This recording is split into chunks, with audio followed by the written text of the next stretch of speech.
Sunday Night Production.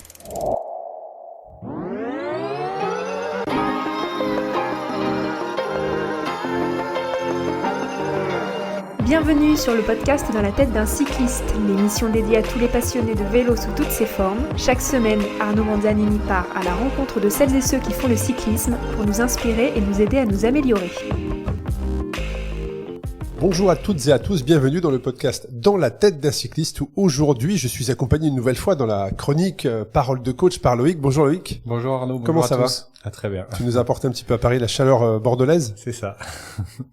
Nous allons parler aujourd'hui d'un sujet très important et un peu d'actualité puisque le Giro est lancé, le Tour de France est dans quelques jours et la Vuelta ensuite, mais en tout cas voilà, ça va être le sujet qui va concerner les performances dans le sprint. Comment est-ce qu'on peut sprinter, comment est-ce qu'on peut s'améliorer, comment on se positionne. On va tout vous dire avec Loïc, donc c'est parti. Je peux énoncer les différents segments, les différents chapitres, comprendre les bases du sprint, les techniques pour améliorer son sprint, mais aussi l'entraînement et le conditionnement. Et puis je pense que tu as quelques témoignages ou études de cas. En tout cas, voilà, bienvenue Loïc dans cet épisode. Qu'est-ce que tu peux nous dire sur le sprint? Comment tu te débrouilles toi au sprint? Écoute, moi j'en ai gagné quelques-uns. Alors j'ai eu plus de victoires en solitaire, puisque j'étais capable de rouler longtemps à un même rythme, donc je pouvais m'échapper seul, et je pense que 90% de mes victoires sont en solitaire. Mais j'en ai gagné quelques-uns, c'est très, c'est assez euphorisant, cette sensation de vitesse, et puis surtout d'aspiration aussi. Mais sinon, non, très clairement, à la base, je ne suis pas sprinter. Il fallait vraiment que ça soit, que l'allure, je pense que dans un train, j'aurais été pas mauvais. Tu vois, je pense qu'avec un train, j'aurais été pas mauvais. Il fallait que ça soit lancé. Mais sinon, l'explosivité, il ne fallait pas compter sur moi. Voilà. Et toi? Non, moi j'étais rouleur sprinter, je faisais de la piste, donc Mais rouleur sprinter, ça veut dire que t'étais capable de... Alors j'étais pas très bon sur les sprints en groupe, mais sur les sprints en petits groupes, je me débrouillais bien. Moi, j'en ai gagné 2 en groupe. Tu vois, ça m'a marqué. Pour te dire, je suis capable de te dire, autant victoire en solitaire, je saurais plus vraiment les compter. Mais en sprint, je me souviens très très bien. Et c'est assez particulier. J'allais dire, faut quand même un facteur chance assez important. Mais je pense que je dis chance parce que j'avais zéro tactique. Tu vois ce que je veux dire? Je pense que pour ceux qui ont une stratégie ou une tactique, c'est pas de la chance. Pour moi, ça l'était parce que, voilà, c'est arrivé comme ça. Et ma première victoire d'ailleurs, tu vois, ça fait 3, parce que ma première victoire, c'était un 21 juin, et elle était au sprint, un petit groupe de 10. Je me suis relevé beaucoup trop tôt avec le recul, mais j'ai été tellement surpris d'être là, tu vois, que j'ai gagné comme ça, avec une accélération assez rapide. Mais bon, c'est pas le sujet du jour. Rentrons dans le sprint justement, sur cet aspect, comment améliorer son sprint. Déjà, on peut peut-être commencer par expliquer une définition. Qu'est-ce que le sprint proprement dit? Parce que là, on évoque différentes victoires, différents styles, rouleur sprinter, sprint à 2, sprint à 4, sprint en groupe. Mais c'est quoi le sprint? Le sprint, on va dire, c'est ce qui va conclure ta course quand on parle de compétition, ou autrement, physiologiquement, c'est un effort court, inférieur à 30 secondes, sur lequel l'effort est maximal, et sur un laps de temps, qui est on va dire de 5 à 30 secondes. Donc, comme je viens de le dire, il y a différents types de sprints. Il y a des sprints courts, longs. Est-ce qu'il y a une évolution, Loïc, d'ailleurs, tu dis sprint court, sprint long. Est-ce qu'il y a une évolution dans le déclenchement du sprint? Alors, ça sera, peut-être que tu vas l'aborder tout à l'heure dans la stratégie de positionnement, mais j'ai l'impression qu'avant, les sprints se lançaient de beaucoup plus loin. Alors après, tu peux réfléchir avec ou sans train, tout dépend. Moi, j'adore les sprints avec les trains, parce que je trouve que c'est hyper impressionnant. Et quand t'es dans le peloton, franchement, il faut avoir des sacrés...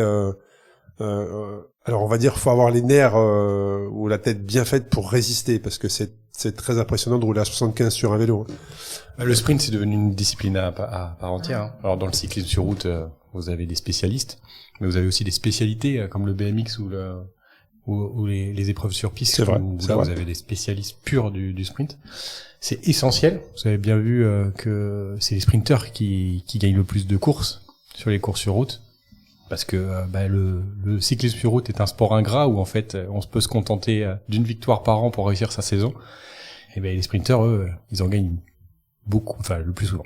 Donc c'est vraiment une discipline particulière, spécialisante, et en même temps essentielle pour gagner des courses et pour aussi s'amuser. Parce que quand on va avec les copains, Les pancartes. Les pancartes, voilà. Je pense aux jumeaux qui adorent faire ça. Voilà. C'est essentiel. Et donc, ça se travaille. Et ça se travaille même quand on fait des disciplines d'ultra-endurance ou d'endurance, parce que c'est nécessaire. Et j'en parlerai tout à l'heure, notamment pour le développement des fibres musculaires. Le plus gros sprinter aujourd'hui, selon toi dans le peloton, c'est au qui? monde? Là, actuellement, tu vois. C'est qui pour toi le meilleur sprinter? Après, ça dépend des conditions, mais en fait, c'est difficile de dire parce que ça dépend du coéquipier maintenant. Tu vois, c'est le train est hyper important. Quand t'as le Van Der Poel dans ton train, c'est pas la même chose que quand tu l'as pas. Voilà. Et tout le monde me comprendra pour savoir. Alors moi, j'aime bien Pedersen en tant que sprinter. Alors il est un très gros rouleur, mais j'aime beaucoup ce coureur. Mais si on parle de Cavendish, est-ce qu'il va battre son record sur le Tour? Son record. Est-ce qu'il va battre le record d'Eddy Merckx, illégal actuellement? Écoute, il en est capable. Ah, j'aimerais tellement. Il peut le faire puisque c'est un coureur qui est capable de briller sur. C'est surtout qu'il s'est tellement relevé. Une seconde. Alors de ses chutes bien évidemment, mais aussi des saisons qui étaient pas bonnes, qui l'ont vu changer d'équipe. Là, il a retrouvé la confiance d'une équipe. Moi, j'adore ce coureur. Je trouve que j'ai vu le reportage, le documentaire sur Netflix, je crois, qui explique son parcours. Je trouve ça. C'est hyper inspirant. Il faut avoir un mental d'acier pour faire ce qu'il fait. Déjà rouler à 75, 80 dans un peloton, se faufiler comme il le fait. Et puis c'est surtout aussi les phases, moments de doute qu'il a eu, les chutes où il s'est relevé. Et puis j'ai adoré moi sa victoire sur le Giro l'année passée, où il est emmené par son coéquipier anglais, qui est pas dans la même équipe. J'ai oublié son nom, mais d'Ineos. Il fait deuxième en plus du général, deuxième ou troisième du général. Il perd le maillot la veille. Le Gallois. Oui, c'est ça, c'est ça. Oui, ça va revenir. Voilà, on perd la tête tous les deux. J'ai adoré, franchement, le voir gagner comme ça avec un tel braquet. Je vois la grande classe. Ouais. La grande classe. Donc voilà. En tout cas, est-ce qu'il va y arriver? Ça dépendra. Voilà, on saura. Est-ce que Van Der Poel va faire le tour? Je pense pas. Non, je pense pas. Je crois qu'il a pas annoncé, mais bon, oui, mais il a été repéré certaines étapes dans les Alpes. Donc bon, s'il fait le tour, c'est pas la même histoire. Il est allé repérer certaines étapes dans les Alpes. Donc ça va être parce que là, après pour battre son coéquipier, ça va être compliqué. Philipsen, qui quand il est emmené par Van Der Poel, est pratiquement imbattable. Imbattable, ouais. Bon, on va suivre tout ça. Donc en tout cas, voilà, le sprint effectivement, c'est un moment très particulier dans une course, généralement pour la victoire. Il y a d'autres types de sprints, vous le verrez. Mais voilà, où on produit, ou en tout cas le cycliste, le sportif doit produire la plus grosse intensité, le plus gros nombre de watts, le plus longtemps possible, même si un spécialiste nous l'avait expliqué dans ce même studio que sur un effort de 10 secondes, c'était les 4 premières secondes qui amenaient à la pointe. Exactement. Et puis après, c'était la résistance qui faisait que tu pouvais gagner ou pas. Ça, c'était très intéressant. C'était dans le cadre de l'épisode sur les différences entre les hommes et les femmes. Est-ce que c'est un mythe ou une réalité? Et ce spécialiste de l'INSEP nous avait expliqué que la puissance, c'était les 4 premières secondes, la pointe, et après, c'est ça. de la résistance. Alors, on va rentrer plus en détail justement dans cet épisode, mais on vous explique un petit peu qu'est-ce qu'était le sprint, mais pourquoi est-ce qu'il est crucial dans une course? Est-ce qu'on fait un sprint pour se placer? Est-ce qu'on fait un sprint uniquement pour gagner? Comme tu l'as dit tout à l'heure, pour un sommet, si t'es pas bon au sprint, t'es obligé de gagner tout seul. Donc, est-ce qui rend les choses beaucoup plus compliquées, surtout sur des épreuves où le profil te permet pas de le faire à la pédale, comme on dit. Mais est-ce qu'à un moment dans une épreuve, on prend une étape d'un des grands tours, d'un des 3 grands tours, est-ce qu'un cycliste, quel que soit son domaine de compétence, sprint dans l'étape à plusieurs reprises? Ou est-ce que c'est autre chose que de se dire j'ai accéléré pour me replacer, ou j'ai accéléré pour rester en queue de peloton et pas sauter dans une bosse? Oui, non, le sprint, comme tu le définis, il se fait réellement sur soit sur un classement au point ou soit sur l'arrivée. Même si sur les classements de la montagne, peut-être qu'ils sont au sprint, mais c'est pas la même chose. Alors si je veux m'échapper, citation, parce que souvent ils lancent de très très loin, je sais pas si tu vois. Ouais, c'est différent. Mais c'est possible qu'à ce moment-là. Mais autrement, la plupart des gens, la plupart des coureurs vont relancer dans le peloton, et la relance c'est pas un sprint max. Et je suis dans le peloton, j'attaque, je veux m'échapper. Est-ce que je sprint ou comment? Est-ce que c'est un sprint? Non. Enfin, je pense que il faut bien distinguer tout donner sur 10 secondes. Et attaquer dans le but de poursuivre. Tu vois? Donc le sprint, il est vraiment très spécifique. Okay. Est-ce que sur une attaque, tu vas développer ta puissance max? Pour un sprinter ou pour un rouleur, non. Voilà. Ça c'est certain, Bon, parce voilà. qu'il l'atteindra vraiment au moment de... Ouais, puis t'as l'effort, t'as l'adrénaline, t'as la Exactement. victoire qui est là. Enfin, Exactement, c'est tout très ça fait que différent. inconsciemment, tu développeras plus de watts, même après 150 ou 180 km. Tout ça provient d'un entraînement très long, très important, hyper méticuleux. Et justement, si on parle du côté physiologie du sprint, quel muscle est-ce que le sprinter, est-ce que le cycliste, ou la cycliste, parce qu'il y a aussi de très bonnes sprinteuses En effet. chez les femmes, dont une qui Une, d'ailleurs, ouais. elle est, Une des meilleures au monde. bah voilà. Mathilde Gros. Alors là, tu parles du sprint. Alors tu vois, c'est intéressant. Tu parles de la piste. Oui, je parle de la piste. Et moi, je parle de la route. Ah, d'accord. Tu vois, celle qui a la DS, qui était avant la DSM, qui est passée, je crois qu'elle est passée chez l'SD Works. Ouais. Bah, elle est juste imbattable. Oui. Quand tu la vois sprinter, déjà rien que visuellement, elle t'impressionne, tu vois. Visuellement, quand tu vois l'énergie qu'elle dégage sur son vélo, tu te dis ça va être compliqué de pouvoir la doubler. Mais quel muscle le ou la cycliste sollicite? Alors déjà, avant de parler des muscles, on va parler des fibres musculaires. Faut bien comprendre ce phénomène-là. Il y a deux types de fibres musculaires. Dans le cas du sprint, on va dire que c'est les quadriceps qui vont être sollicités au maximum, et notamment le vaste interne et le vaste latéral. Donc ça veut dire l'appui, hein. C'est-à-dire que tu appuies pour donner un maximum de puissance sur ta pédale. Ouais, tu vas même techniquement, on va en parler après, tu vas tirer puis appuyer, mais c'est ça. Et donc c'est les deux types de fibres musculaires, les types de type 1. Donc ça c'est les fibres musculaires qui sont vraiment dédiées à l'endurance, tout ce qui va être sous le seuil lactique, donc j'en ai déjà parlé des différents seuils, mais tout ce qui va être sur des efforts longs, et c'est vraiment très spécifique aux coureurs d'étape. Ceux qui jouent le classement par étape, c'est que eux ils ont des proportions de fibres 1 très importantes, et après il y a les fibres 2, donc c'est vraiment les fibres qui vont être sollicitées dans un métabolisme anaérobie, donc c'est-à-dire où l'oxygène va pas intervenir pour produire l'énergie. Enfin, en tout cas, ça va être un parcours différent pour produire l'énergie à ce moment-là, et ces fibres 2, c'est spécifique aux efforts courts et violents. Il y a dans le fibre 2, il y a les 2A et 2B. 2A, c'est un mix entre endurance et sprint, et 2B, c'est vraiment sprint pur. Et en fait, les études il y a une grosse cohorte sur les cyclistes professionnels, et il a été montré que les spécificités de chaque coureur dépendaient en grande partie de la composition des fibres musculaires du quadriceps. Donc c'est ma plus question. Tu vas vers le 2, plus tu vas être explosif. Plus tu vas vers le 1, plus tu vas être endurant. Mais ma question, quand tu parles de ça, je me dis que est-ce que physiologiquement, à la naissance, on sait que tu seras sprinter ou pas? Tu vois ce que je veux dire? Il y a une composition génétique, une répartition génétique des deux types de fibres qui est générationnelle, on va dire. Et que génétique, ouais, ouais, tu nais avec ça en fait. C'est ça. Ouais. Mais c'est après, toujours l'environnement qui va faire que tu vas aller vers l'un ou vers l'autre. Voilà. Bah, on a des cas où des coureurs qui étaient plutôt rouleurs sont devenus de très bons sprinteurs. Alors, je dirais qu'il y a une temporalité. Tu ne deviens pas un très très bon sprinter sur la deuxième partie de ta carrière. Non, généralement, c'est l'inverse. C'est l'inverse. Comme Laurent Jalabert qui était sprinter. C'est exactement et qui après, ouais, je pense à lui. Voilà, qui après et oui, parce que aussi il a fait le choix à un moment donné, je pense que sa carrière différemment. Suite à sa chute à Armentières, qu'il a décidé d'orienter et donc de s'entraîner aussi différemment et de devenir quelqu'un de plus endurant. Et donc forcément quand tu vas travailler, ce que je disais, c'est l'environnement, si tu vas travailler ton endurance et des spécificités pour développer ces premiers seuils, tu vas forcément développer plus de fibres musculaires de type 1 au contrario des fibres de type 2 qui vont se remplacer. Et au-delà, donc en fait, on peut changer. Par contre, c'est vrai que c'est toujours très difficile de devenir explosif quand on ne l'est pas naturellement. Ouais, ça demande un gros travail. Ouais, ça demande un gros travail. Et plus tôt c'est fait, mieux c'est. Et avant de venir vraiment sur ces détails-là, donc le fameux coup de pédale du sprinter ou les muscles qu'il va solliciter, donc il y a le quadri, mais on voit bien sur la position de certains sprinters. Ah bah là on peut parler de Brian Cocard, Cavendish ou Caleb Ewan. Ouais, voilà, je pensais à Caleb Ewan. Couchés sur le guidon en avant. Alors que c'est un double objectif.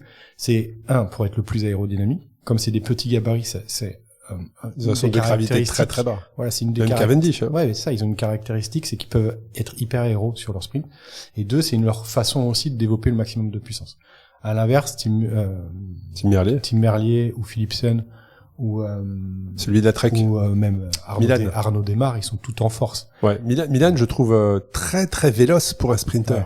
Mais la vélocité, c'est essentiel pour les petits gabarits. Après, il faut vraiment, vraiment les gros gabarits comme l'Allemand Eric Zabel ou celui qui a pris sa retraite il y a pas longtemps, là, qui étaient des monstres, tu vois, qui faisaient 1m90, 90 kilos, eux qui avaient de la force naturelle pour développer des gros braquets. Mais les autres, ils sont obligés de compenser par braquet, par ça va être... leur poids par la vélocité. Et braquet, alors un sprint. Un sprint, c'est quoi maintenant? Parce que moi j'ai connu des 53, tu vois, 53-11. Mais maintenant, quand je vois les braquets qui sont annoncés par les chroniqueurs télé, alors sur la route, on est sur des on doit être sur 56. Des 56, oui, ça c'est obligatoire. Mais il y a 56, même des 58. Je pense qu'il y en a qui doivent 56. utiliser des 58, ceux qui sont des gros gabarits. Mais sur la piste, tu peux même maintenant ils utilisent même des plateaux de 60, 63. Oh oui, même ouais, même je crois que c'est 60 ou 63 parce que j'ai eu la chance, j'avais été invité par Eurosport et Tous en Selle à voir le dernier c'était la Nation Cup de piste au Vélodrome national de Saint-Quentin et j'étais au centre donc du Vélodrome et j'avais tous les champions devant moi et je voyais les vélos passer et j'ai vu notamment le Hollandais qui sera probablement champion olympique de piste, qui est champion du monde, champion d'Europe, enfin qu'il est imbattable. J'ai vu son braquet, j'ai demandé à son entraîneur le braquet, et quand il m'a donné, je crois que c'était 63. Oui, je me demande si c'était pas même un peu plus, mais en tout cas c'était dans cette ordre de grandeur. Oui, ce qui a rien à voir avec ce qu'il faisait avant. C'est sûr. Mais c'est pas les mêmes vitesses. C'est un autre monde. Bah oui, c'est aussi mécanique, au niveau biomécanique. Voilà. Ça a plus d'intérêt. En fait, j'avais discuté de ça avec François Pervy, pareil, sur le podcast Ultra Talk, et François Pervy m'avait expliqué que les braquets n'avaient plus rien à voir avec ce que lui, il avait connu, où il était en 52, très clairement, ou 53, mais que, en fait, ce qui avait changé, c'est qu'aujourd'hui, les sportifs utilisent le fruit de la musculation. C'est-à-dire que François Pervy et tous les autres à cette époque en équipe de France faisaient énormément de musculation. D'ailleurs, tu parlais de la championne Mathilde Gros. Alors écoute, en arrivant, juste avant d'arriver au studio, j'étais sur Insta dans le métro, et il y a une photo d'elle qui fait du golf. Je peux te dire qu'au niveau musculature du haut du corps, si elle te colle une cacahuète, je pense que ta tête, elle fait plusieurs tours. On voit qu'effectivement, elle a fait beaucoup de musculation, elle a le haut du corps très très musclé. Eh ben la différence, pour revenir à François Pervy, il m'expliquait qu'aujourd'hui, ils utilisent vraiment la musculation pour développer de la puissance, ce qui n'était pas vraiment la manière de transmettre la puissance n'était pas du tout la même à son époque. En tout cas, ils utilisent la force. Exactement. Le travail de force en musculation pour pouvoir le retransposer sur... Tout à fait. Tout à fait. Et là, tu vois, c'est différent. Sur route, ils ont quand même des braquets moins importants pour plein de raisons, et notamment pour l'économie, parce qu'en fait, il faut pas oublier qu'un sprint, ça arrive à la fin d'une étape. Oui. Et donc, il faut aussi, avant de sprinter, savoir s'économiser pour sprinter. Et ça, c'est hyper important. Et donc, les braquets, ils peuvent pas être les mêmes parce que tu vas pas utiliser la même sollicitation musculaire. Et puis ça dépend aussi du gabarit, comme je l'ai dit tout à l'heure, les coureurs légers vont utiliser des braquets moins importants que les coureurs lourds parce qu'ils ont naturellement moins de force. Mais on parlait de la musculation, est-ce qu'un coureur, est-ce que par exemple les coureurs qui gagnent les grandes étapes au sprint des grands tours font de la musculation du haut du corps? Oui, bien sûr. Parce que il y a la musculature effectivement, tu veux développer un maximum de puissance. Donc tes quadris, tes ischios, tes mollets, les fessiers, les muscles du tronc, mais enfin plus tu serres fort ton cadre, enfin ton guidon, c'est ton point d'appui, c'est tes abdos également, tu vois ce que je veux dire? Exactement. Ton gainage. Non, ils sont à la salle là régulièrement. Et ça n'existait pas avant, si c'est nouveau. Ouais, parce que c'est devenu des spécialités. Maintenant, avant Jalabert, il pouvait très bien gagner une étape de vallonné et en même temps gagner au sprint. Wout van Aert, on est bien capable. Maintenant, ça n'existe pas, ça. Voilà. Oui, voilà. Wout van Aert. Mais Wout van Aert, eux, c'est des exceptions. Il y en a qu'un. Mais il y a deux, voilà, c'est des exceptions. Vous, si tu nous entends, tu es le bienvenu pour nous expliquer comment tu fais. Mais autrement, oui, c'est des gens qui sont spécialisés, donc forcément, le travail en musculation, il est quotidien et essentiel. Oui. Et puis il y a quelque chose aussi moi qui m'impressionne dans le sprint, c'est la capacité. Alors ça peut-être que toi tu l'appelles la vélocité, Loïc, mais c'est la capacité à être sur un rythme, on va dire normal. Et d'un seul coup à avoir cette capacité, cette vitesse de réaction. Alors c'est de la vélocité, mais l'explosivité, voilà, je cherchais le terme. Alors, l'explosivité pour moi c'est la clé. Quelqu'un qui est capable de se mettre en action et d'avoir une force d'explosivité, pour moi c'est là que tu fais la différence. Alors déjà pour ça, il faut savoir que pour développer de la puissance max la plus élevée, il est nécessaire qu'il y ait une vélocité importante. Parce que si tu mets trop de force, c'est-à-dire qu'il y a trop de sollicitation musculaire, Si t'as pas la capacité d'être véloce. Bah, il faut le devenir. Et ils sont tous véloces, aujourd'hui. Oui. Bah, ils sont tous à 120 tours minute. Tu regardes une étape du tour, une étape d'une course professionnelle, hommes et femmes. Bon, ils sont tous à 110. Ouais, bah, sur le sprint, même à plus. Ils sont bien à 120. Bon, même dans les échappées, je trouve qu'ils sont beaucoup, ils sont au-delà de 100, hein. Bah, Ça tourne beaucoup plus la jambe qu'avant. Ouais, peut-être. En tout cas, c'est sûr que c'est différent d'avant, mais pour d'autres raisons aussi. Ouais, le matériel, l'entraînement, c'est une autre époque, hein. Mais du coup, c'est essentiel. Donc, quand vous entraînez vous pour faire du sprint, pensez à toujours partir sur des braquets petits et pas des gros braquets. C'est là où vous allez vraiment travailler à la sollicitation musculaire et la puissance maximale sur les très courts, les temps très courts. Donc, par exemple, en fait, il y a différents types de sprints. Il y a les sprints courts, sprints longs, il y a les sprints en boss. Physiologiquement, il y a aussi des différences. C'est-à-dire que sprinter sur 7 secondes, 10 secondes, c'est bien différent que de sprinter sur 30. C'est même impossible, 30. Ah bah, un vrai sprint. Bah, demandez à Van Der Poel, il est capable de sprinter, ou Pedersen, il sprint sur 30 secondes sans problème. Il doit être à, 1200 watts sur 30 secondes sans problème. Voilà. Pour te donner un ordre d'idée, déjà toi, si tu es sur une seconde, t'es content. Ah ben, moi, j'y suis pas encore, voilà. à 1200 watts, tu vois. Non, mais c'est sûr. Mais c'est leur caractéristique. Alors que si on prend un pistard, lui, sa force est sur 10-12 secondes, tu vois. C'est bien différent. Et c'est pas la même physiologie. C'est pas le même fonctionnement dans ton corps pour produire ce type d'énergie. Et après, t'as des gens qui sont hyper résistants, qui vont pouvoir sprinter encore, ça va être un effort max sur 30-40 secondes, comme les punchers, tu vois. Mais après, je pense que c'est stratégique aussi. Si t'arrives, alors, sprint en peloton, malheureusement, tu subis. C'est-à-dire que si t'as un train qui emmène, t'es obligé de t'adapter, d'être un peu malin, de te positionner, voilà. Mais si t'arrives dans un groupe de 6 ou 7. Mais c'est pas le même sprint, parce que le sprint en peloton, il est lancé. T'arrives à 70 à l'heure, et donc, c'est pas du tout la même chose. C'est pas les mêmes caractéristiques. Alors, les sprints en groupe, j'adore ces sprints-là. Moi, ça me plaisait, ça, tu vois. C'était de lancer comme ça. Ouais, de lancer de loin, en plus. Ah, mais... Voilà. Mais c'est pour ça que je te dis que quand t'as Van Der Poel dans ton équipe, c'est plus le même. Parce que, je vais l'appeler Tati. Ouais, tu veux essayer avec lui. Tu veux pas te lancer un sprint, faut voir.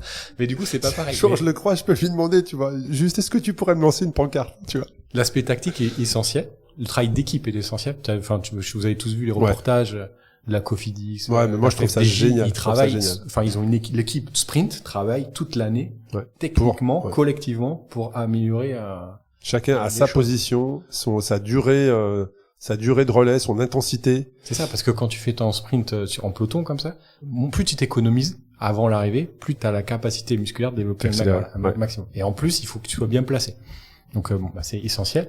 Et par contre, t'as les spécialistes des sprints en groupe, comme Bilbao par exemple, Pello Bilbao, qui est très fort dans ce domaine-là, ou Julien Lafilippe, ou Pogacar, qui est très fort aussi.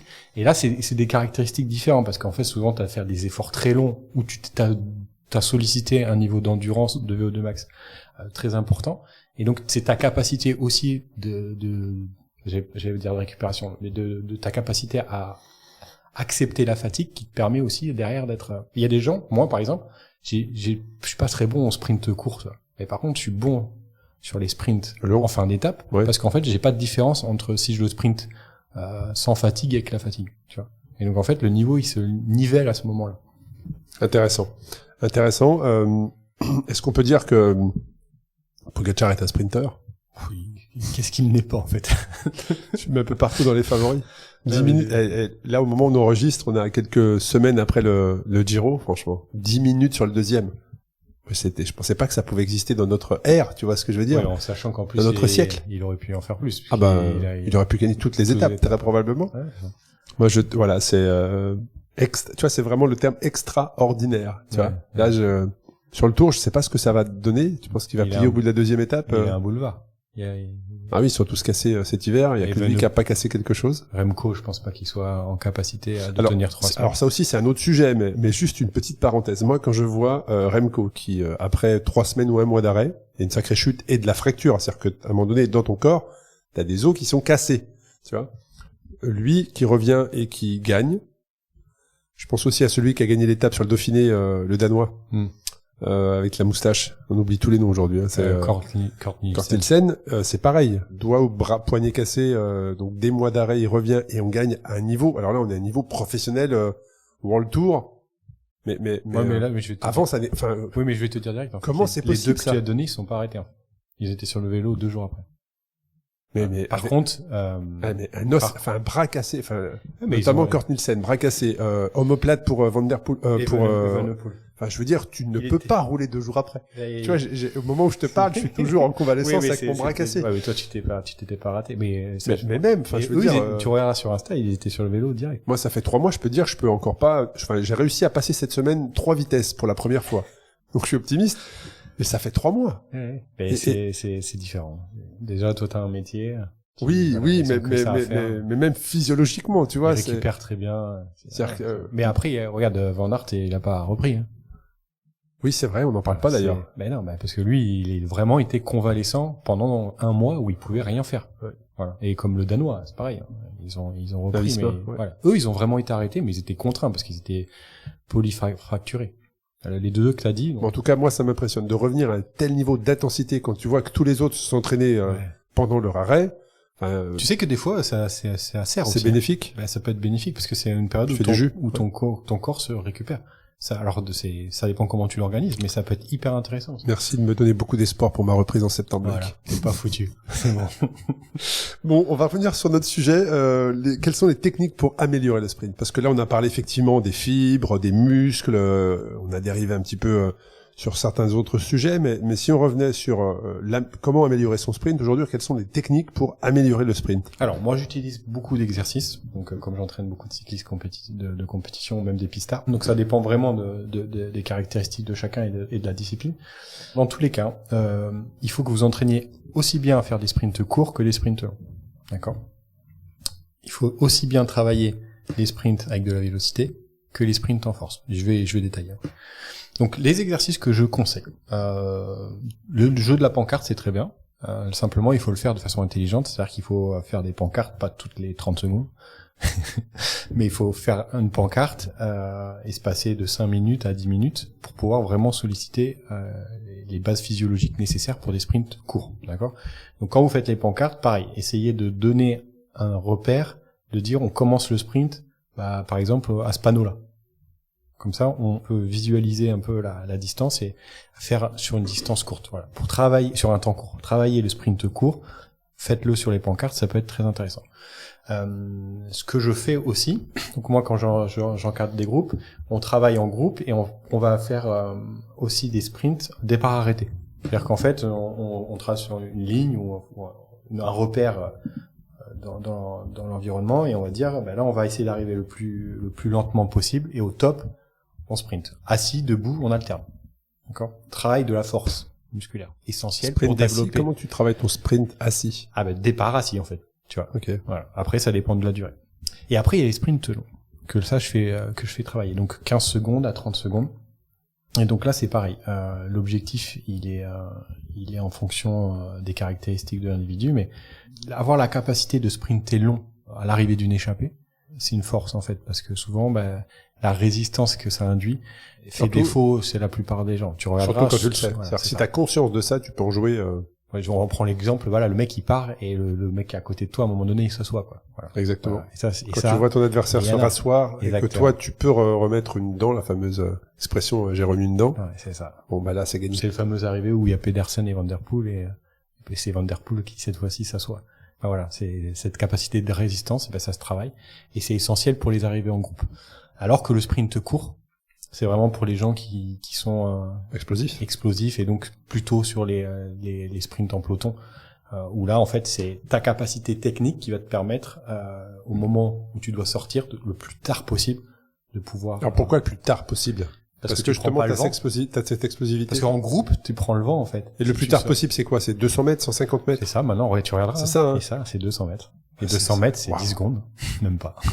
Eh ouais, c'est très très court, hein. Mais oui, c'est très court. Les mecs, ils font leur effort. Alors, ils font un effort fort, mais leur effort max, ils le font sur 10 secondes. Ouais, donc ça veut Maintenant, dire les qu'ils prennent sprints longs, connaissance. tu regarderas, ça se gagne de moins en moins en peloton, sur un arrivé de groupé. En petits groupes, c'est plutôt ça, par contre. C'est souvent les gars qui sprintent sur 30 secondes, qui sont capables de... Et quelle est l'importance du coup de pédale dans un sprint? Est-ce qu'il y a un coup de pédale? On en a déjà parlé. Hein. Hyper vélocité. Ça, c'est Bon. quelque chose que je travaille avec les athlètes, c'est travailler l'hypervélocité. Mais ce que je veux dire au niveau de la position de ton pied, est-ce que tu sais parfois quand tu vas emmener gros, t'as tendance à faire tomber ton talon pour justement qu'il emmène un peu ta pédale et que tu peux mettre tu peux emmener plus gros qu'à l'habitude. T'as ceux qui pédalent sur la pointe, ceux qui pédalent le pied vraiment parallèle à la route, et ceux qui pédalent vraiment le talon en bas pour justement avoir un maximum de puissance. Est-ce que quand tu lances ton sprint, il y a une technique, un jeu de cheville particulier? Déjà, il faut que tu amènes, faut que tu relances en fait ta pédale, c'est ça? Au moment où tu tires, que ton pied il soit vraiment perpendiculaire au sol pour tirer vers l'avant et à pouvoir après appuyer de façon explosive vers le bas et donner le maximum de force. Parce que ça, c'est hyper, je pense que... Et c'est pour ça qu'il se penche vers l'avant. Pour avoir cette capacité, cette facilité. D'amener vers le vélo vers l'avant. Ça, c'est hyper intéressant d'étudier ça.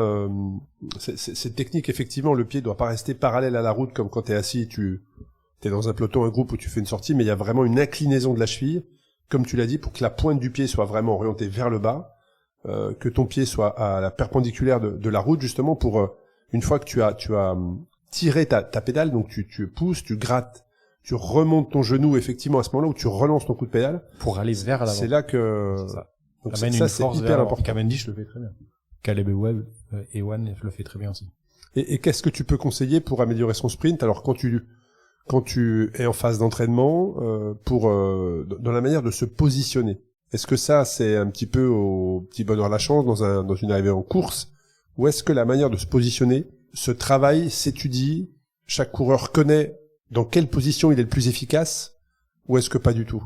Ah bah complètement. Il y a des coureurs qui aiment bien revenir de l'arrière, comme Brian Coca. C'est des gens qui servent de l'aspiration et venir produire leur effort vraiment à travers cette aspiration. Puis il y a des gens comme Arnaud Desmar qui eux préfèrent lancer de plus loin et de mener le sprint. Donc ça vraiment, tu vois, ça dépendait vraiment des gens. C'est vrai qu'une fois que Desmar il a lancé, il est difficile à battre. Tu vois. Ouais. Voilà, mais il est tout en force et il est difficile à battre. Et donc ça, c'est vraiment des caractéristiques que tu dois essayer de comprendre sur ta façon de sprinter, sur tes points forts et tes points faibles.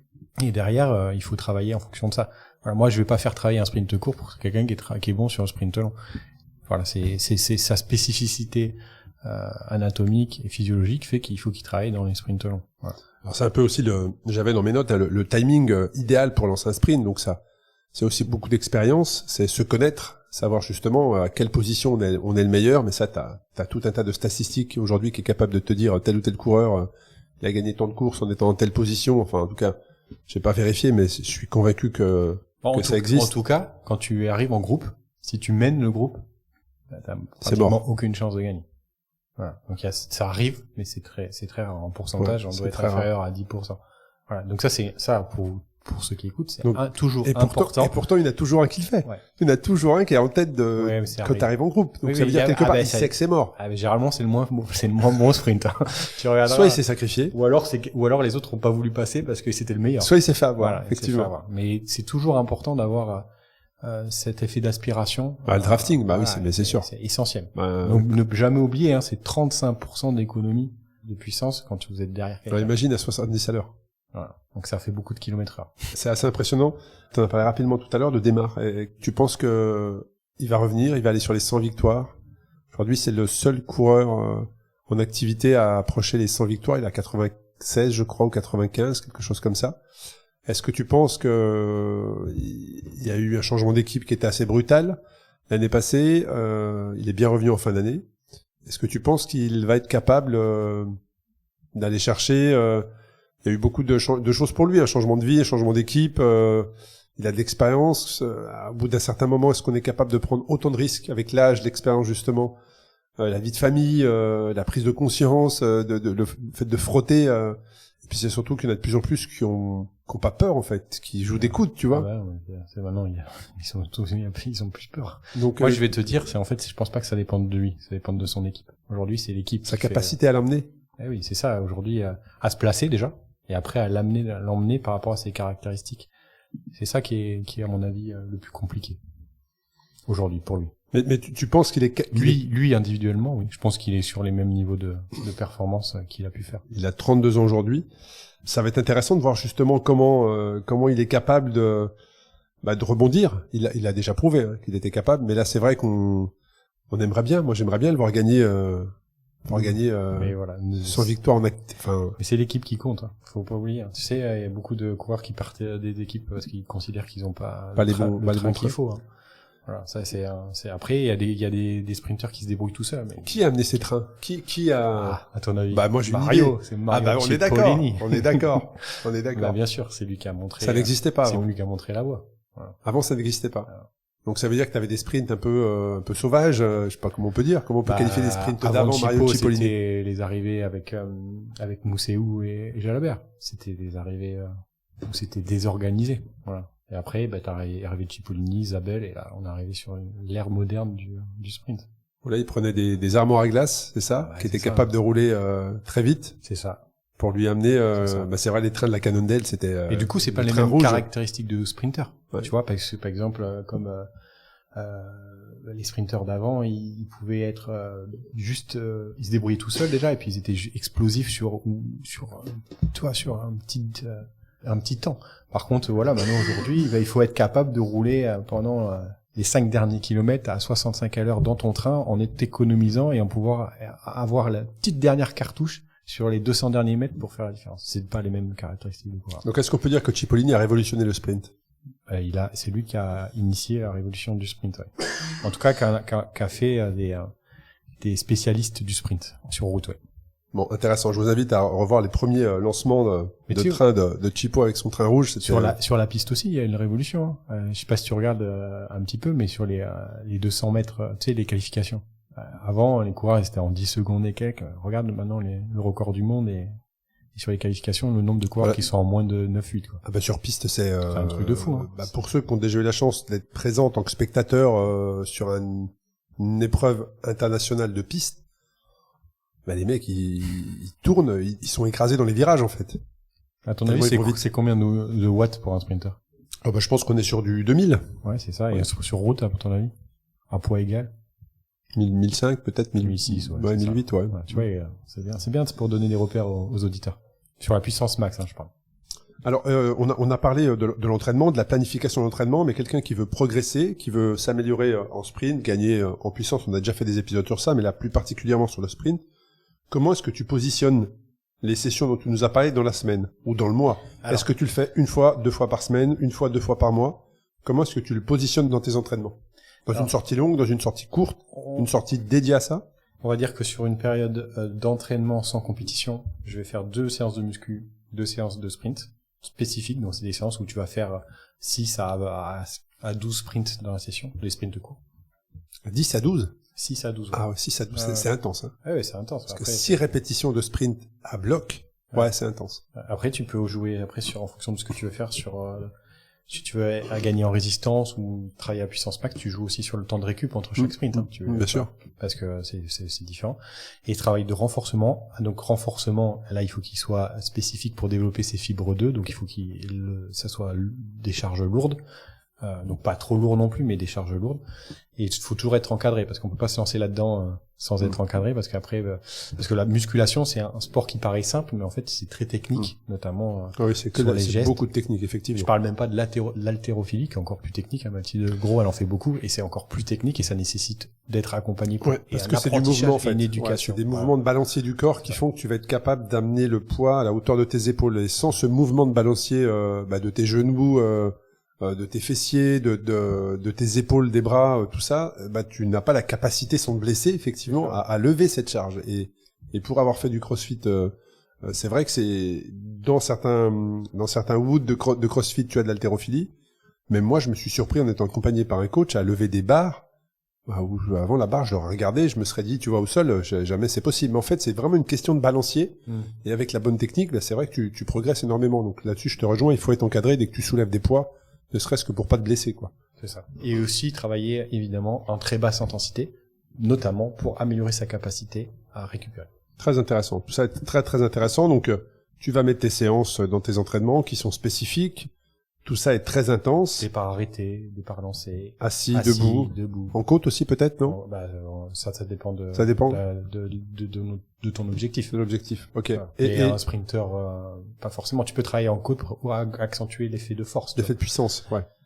Je pense notamment aux personnes qui habitent, comme dans ta région, par exemple, tu vois, dans les Landes, est-ce que c'est plus facile ou plus difficile de travailler le sprint du fait que ça soit très plat? Est-ce que justement d'aller chercher des côtes, ça te permet de gagner en puissance? Ouais, bon, alors les Landes c'est plat, mais que dans une partie. Là, je te le dis. Mais si tu prends cette partie-là, ben oui. Moi, celle que j'ai traversée, en tout cas, c'était plat quand même. Ouais, parce que tu es arrivé des Pyrénées. Donc t'as longé l'autoroute, la 10, donc forcément, c'est plat. Et oui, le fait de travailler sur des petits talus, ça va permettre... Ça va augmenter la puissance, le travail en puissance. La force, pardon. La force. Mais ma question... Mais tu peux jouer aussi la force sur le braquet, tu vois. Voilà. Aussi. Et puis aussi sur le fait de ralentir au moment de partir. Tu vois, au moment du départ, d'être sur des vitesses plus lentes, tu travailles aussi sur la notion de force. Et c'est important cette notion de force parce que c'est cette notion de force qui permet de développer les fibres 2 et ces fibres 2 elles sont essentielles à la capacité d'aller vite au sprint. Et aujourd'hui, quand on parle de sprint, de force, de puissance, de vélocité, d'entraînement, c'est quoi aujourd'hui l'alimentation qui te permet d'avoir cette énergie-là? Parce que pour être capable d'aller chercher ces intensités, il faut que tu aies le carburant pour ça. Il y a l'entraînement, hein. Il y a l'entraînement, il y a tout ce qui va avec et dont on a parlé. Mais à l'instant T de lancer ton sprint, il faut que ton corps il ait l'énergie. Exactement. Il faut qu'il ait le carburant pour produire cette énergie. Exactement. Donc là, comment ça se passe en termes d'alimentation avant? Donc pendant ta phase de préparation. Mais quand je dis avant, c'est aussi les quelques secondes ou les quelques minutes qui précèdent. Quand on parle d'un sprint massif. Là, c'est pas compliqué, les coureurs, ils le voient, hein, 5 km, 3 km, 2 km, la flamme rouge. Donc là, ils suivent le train, ils savent très bien. Donc, je suis convaincu que l'alimentation aussi est aussi bien organisée qu'un train. Voilà. Donc, ils savent à quel moment ils doivent prendre leur alimentation. Qu'est-ce qu'ils prennent, ça, est-ce que tu peux nous en parler? Pour avoir cette énergie, est-ce que c'est full sucre, full glucose, en express qui passe dans le sang de suite? Pour avoir ce regain d'énergie et les amener justement au maximum de leur puissance. Alors, il faut aussi comprendre que c'est pas parce que tu fais du sprint que tu dépenses moins d'énergie que si tu faisais 2 heures de vélo, d'accord, à basse intensité. Il a été montré qu'en fait, la dépense énergétique, elle se fait pendant, mais aussi après l'effort. Et sur ce niveau d'intensité et répétition d'effort, il a été constaté que la dépense énergétique après l'effort pouvait être bien plus importante que pour quelqu'un qui faisait 2 heures de vélo à basse intensité. Et donc, c'est pourquoi je parle de ça, c'est qu'en fait, la notion de récupération, c'est ça qui est essentiel. Pendant l'effort lui-même, que tu prennes un gel de glucides pour faire un sprint ou pas, ça va rien changer. D'accord ?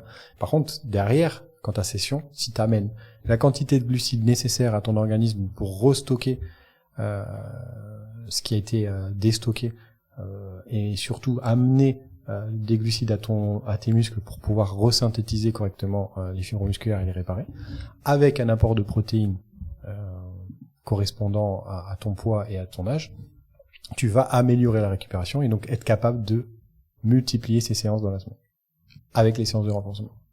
Par contre, si tu fais pas cet effort-là, tu vas augmenter la fatigue musculaire et dans ces cas-là, à être moins performant sur tes séances, que ce soit en charge, en musculation, ou en puissance max sur ton sprint, et donc diminuer tes capacités à progresser. Donc c'est plutôt après, c'est important, que pendant.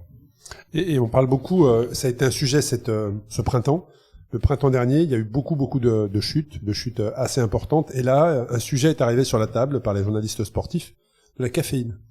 Notamment chez les sprinteurs qui utiliseraient, paraît-il, alors moi j'ai pas l'occasion d'échanger sur ce sujet-là, mais paraît-il, avant justement de lancer un sprint, de très fortes doses de caféine pour justement avoir ce regain d'énergie et surtout de concentration et de réactivité. C'est ça. Là-dessus, est-ce que t'as un avis? Est-ce que tu confirmes?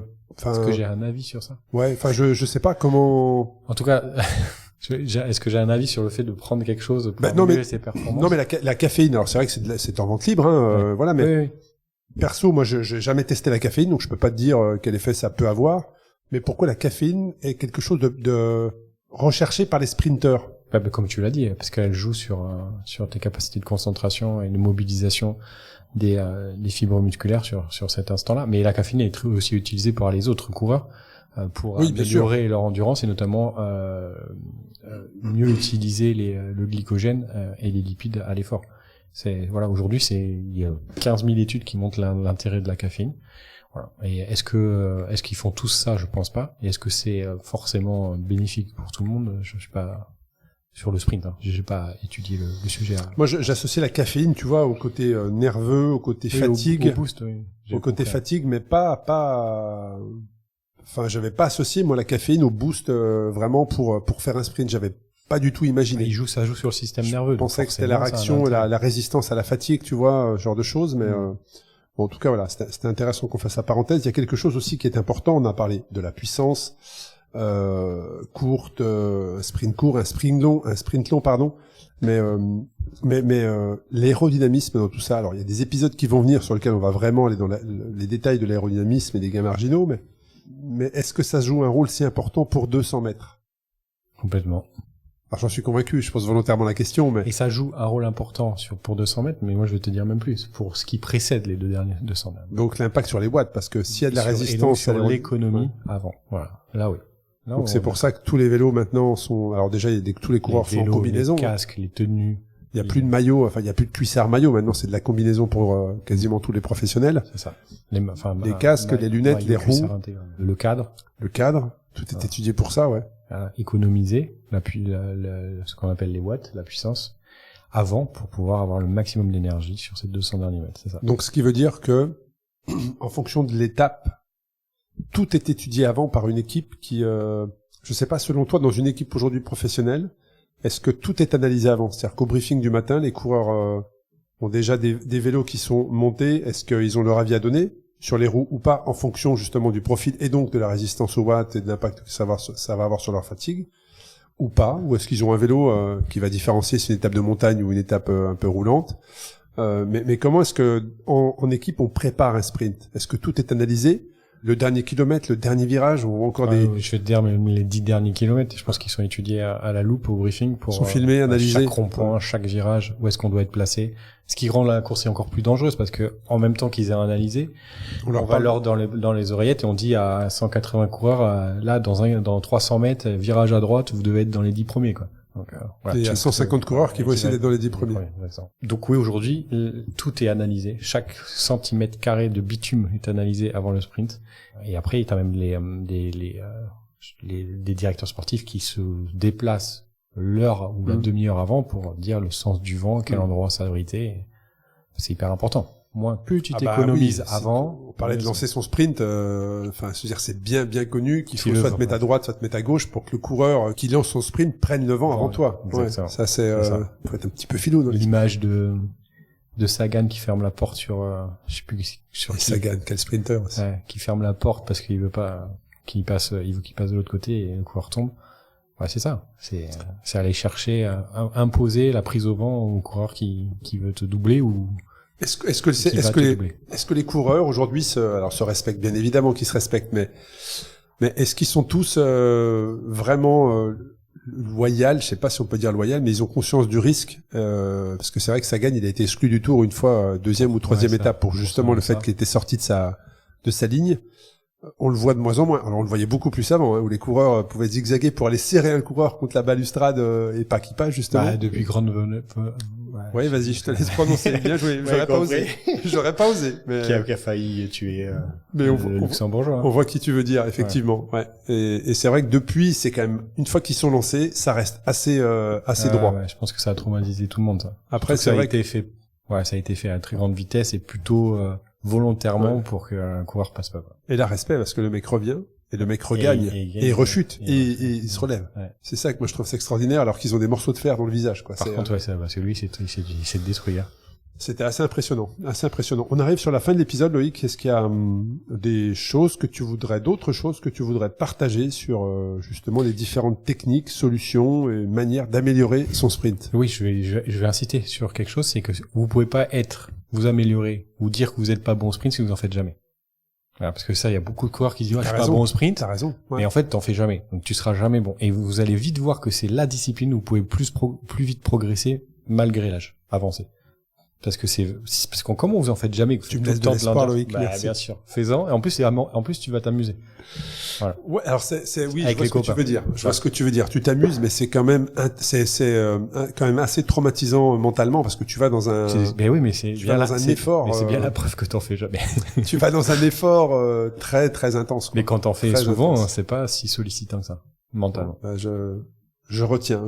Mais c'est vrai que, mais en tout cas, là où tu as raison, c'est qu'on a tendance à être catalogué depuis très très jeune, en fonction souvent de sa morphologie. Hein. Toi, t'es grand, t'es fin. Moi, t'es pas sprinter. Toi, t'es petit, trapu. Bah, toi, tu dois être bon sprint. Ouais, c'est bon. Ça a probablement dû évoluer dans les équipes aujourd'hui. Puis les datas doivent aussi s'en mêler et venir confirmer ou pas les capacités, les potentiels de chacun. Ils sont disparates maintenant. Avant, tu vois, quand à l'époque de Cipollini, ils étaient tous comme Cipollini. Ouais. Maintenant, fallait faire un 90, tu peux 80 kilos. Un Caleb Ewan, un Caleb Webb et très petit. Très petit et un Arnaud Desmar tout en muscle, quoi. Combien mesure je sais pas, il doit faire 1m68, 10, non? Caleb Ewan? Ouais, il est plus petit, je pense. Je sais pas. Bon, je vous invite à regarder. Mais intéressant. J'ai regardé entre-temps sur les braquets, effectivement, ils sont sur du 55, les sprinters aujourd'hui sur les étapes du Tour. Ouais, la vitesse est impressionnante. Écoute, un grand merci à toi, Loïc, pour cette conversation, pour ce partage. Hein, dans les épisodes suivants sur la capsule Parole de coach, on parlera justement de performer en contre-la-montre et puis on parlera également de ce qu'utilisent les sprinters, hein, c'est ces gains justement en aérodynamisme, tout ce qui concerne l'aérodynamisme et les gains marginaux parce que tout ça est lié. Un grand merci à toi, Loïc, pour ce partage. Je vous souhaite à toutes et à tous un bon ride si vous allez rouler. Soyez prudents et on vous donne rendez-vous dans un prochain épisode du podcast Dans la tête d'un cycliste. Merci. Salut.